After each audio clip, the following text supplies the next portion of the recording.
Uh-oh, you guys. I think I may have messed up. It's 1 p.m. It's super hot, and I decided to split the kabocha seedlings into three. To separate the plants instead of cutting and selecting one. And they are not looking happy. This is the one that I transplanted to a 5-gallon bucket. It's not looking happy. Here's the one that I was going to take to the community garden. It's not looking happy. I will take it inside. And here's the final one that's in the original pot. I think when I tried to remove the other two, it disturbed the roots. So this one is also not looking happy. So I'm going to cross my fingers, hope it recovers by tomorrow. But I don't know. I think it might fry in this heat.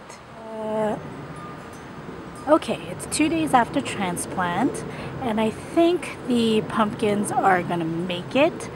This one is the one that I put into a 5-gallon bucket. It's a little droopy right now because it's in the afternoon and it was really hot today. So I think it should recover. There is some damage. You can see this leaf here. It probably died. So I actually don't know how it's gonna do, but it looks okay.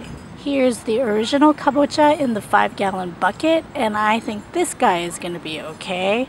I'm a little bit worried because we're supposed to get like a thunderstorm tonight, and I'm not sure how it will do with strong winds and rain, but crossing my fingers that it will be okay. I also tried to divide the okra seedlings, and this is the original one in the original plot, and it looks okay, but the other ones don't look so hot. Let me show you. Here's one I moved to a 3-gallon bucket. It's probably droopy because of, again, the heat, but you can see there's some damage. And here are two that I moved to a 5-gallon bucket. The goal was to move these guys to the community garden, but I honestly don't think these guys are going to survive.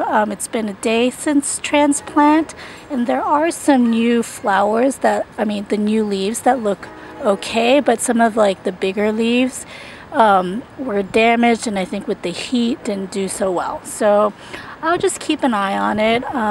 The plants have surprised me in the past, so maybe they will survive, but it probably wasn't such a great idea to try to move them. But anyway, lessons learned. Let's see what else I have in the garden. Here's the habanero plant. I don't know if you can see, but there's like differences in the colors of the leaf. The new leaves are looking nice and green, and the old ones are looking a little bit light green. This container needs to be watered, but I think it's supposed to rain, so I'm not going to water it. If it doesn't rain, I'll come out and water it. And I think I also need to fertilize. This looks like nutrient deficiency to me, so I'll come in with an all-purpose fertilizer and see if I can green up this plant. Here is a volunteer tomato plant. I don't know what kind of tomato it is, but I have an extra bucket, so I'm going to see what I can do with it. It's kind of late in the season. It might not amount to anything, but you know, it was growing, so I think I'll just leave it there. So that's what I have going on at the end of week 3. Things are going so okay, I think. I have 2 more plants. I have a pepper plant, a miniature pepper plant, and I have an eggplant, and I'm not sure where I will put that, and I still have to put in the sweet potatoes. Here's that 18-gallon self-watering container that has completely fallen apart. I'm going to throw it away. This I'm covering some soil that I'll be using for the potatoes. And yeah, that's about it.